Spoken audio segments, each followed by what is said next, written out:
सपनवा सखी आए घर सजनवा सखीना। आज रतिया के देख ले सपनवा सखी आए सजनवा सखीना। आज रतिया के देख ले सपनवा सखी आए घर सजनवा सखीना। रतिया के देख ले सपनवा सखी आए सजनवा सखीना। आए ससुरुआ नवार लइके डोलिया चार कहारे आए ससुरुआ नवार लइके डोलिया कहारे आए ससुरुआ नवार लइके डोलिया कहारे। हमारी मम्मी जे करली बहनवा सखी आए घर सजनवा सखीना। हमारी मम्मी जे करली बहनवा सखी आए घर सजनवा सखीना। आज रतिया की देख ले सपनवा सखी आए घर सजनवा सखीना। आज रतिया के देख ले सपनवा सखी आए घर सजनवा सखीना। आए जेठया नवार लइके डोलिया चार कहारे आए जेठया नवार लइके डोलिया चार कहारे। हमारी भाभी जे करली बहनवा सखी आए घर सजनवा सखीना।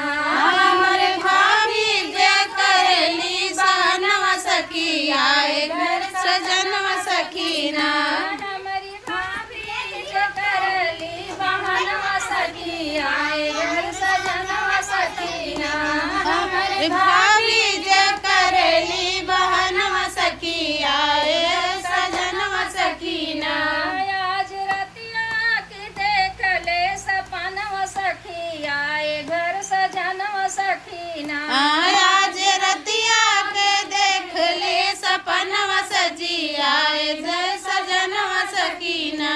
आए देवरिया नवार लइके डोलिया चार कहारे आए देवरिया नवार लइके चार कहारे। हमारी दीदी जे करली बहनवा सखी आए घर सजनवा सखीना।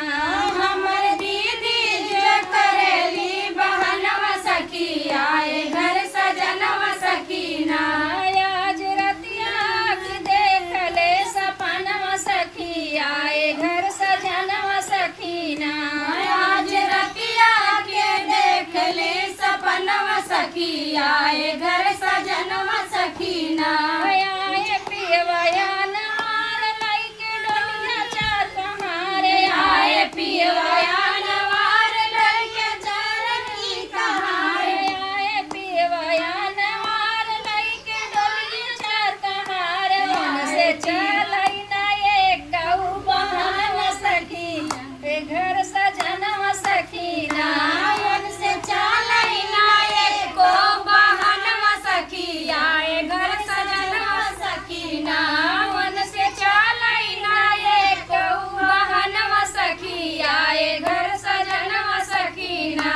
मन से चलई ना एको बहनवा सखी आए घर सजनवा सकीना। आज रतिया की देख ले सपनवा सखी आए घर सजनवा सखीना। आज रतिया में देख ले सपनवा सखी आए घर सजनवा सकीना।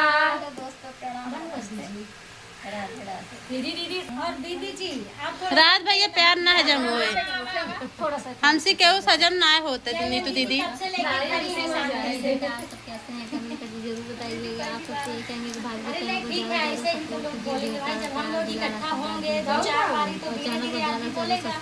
कि अच्छा कमेंट कीजिए। आप सब कैसे अब जे कब मोबाइल बनाओ था जल्दी जल्दी खसक ले जा। बहुत आशीर्वाद दीजिए कि और आगे बढ़े इनका उन्नत बढ़न रोज का रोज हो। कब कुछ खबर दे रच के बताए। और बहुत अच्छा लगा हमको इनसे मिलके बहुत सुंदर। अब भाई तुरंत तोसी वही पर तू कहीं दे दे।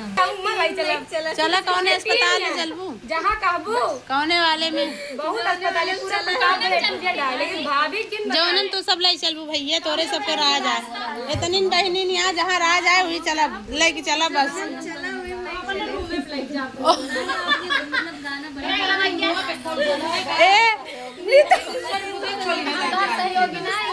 कहूँ हमार खोलत अपने हमारे साथ में कोई गाय जैसे अब ए रीता दीदी कहा कि रूम में प्लाई चल कहूँ हमारे खोलत अपने खोले लागिन तो का होए नीतू दीदी नीतू दीदी ना इतना एडवांस यहाँ कि वो अपन छोड़ के दूसरे में के हेरत रहा थी। हाँ गाना गावा तो शॉर्ट अच्छा गावा था जाता इनके साथ में आया है ना ये चाची थोड़ा पहले से आज कोनो बात ना आई रात की धोखा देती दिन में ना भैया सीधे रात की गाना गावा अतका भगाओ कौने कलम से विधाता लिखा भगिया मोर कौने कलम से विधाता लिखा भगिया मोर कौने कलम से विधाता लिखा भगिया मोर कौने कलम से विधाता देखे रहे बड़ा भारी सपनवा देखे रहे बड़ा भारी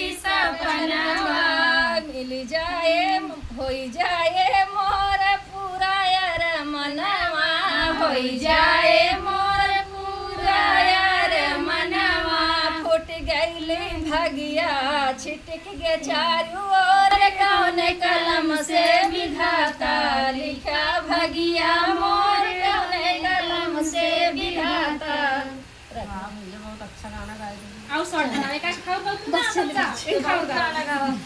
भाग्य बहुत अच्छा है भाभी भाग्य है आपको जो यहाँ इतने लोग आ रहे हैं आपसे मिलने हैं। नसीब बहुत अच्छा है हमारा। भोले बाबा की कृपा है। सही बात है। हाँ। सावन में बहुत तेज है वो तो हम वहीं जानत रहे हैं नसीब नसीब का तेज भाई जानता भैया रे जब ऐसे ये घुघुटो उठाए भैया तब बहुत तेज धड़ाकेदार नसीब खुले लाग। भाग्य में हम सब सोचते रहे कितना जल्दी वीडियो ने देखी मोनू भाई सदी वीडियो ने डाले कितना जल्दी देखिए घूंघट उठावे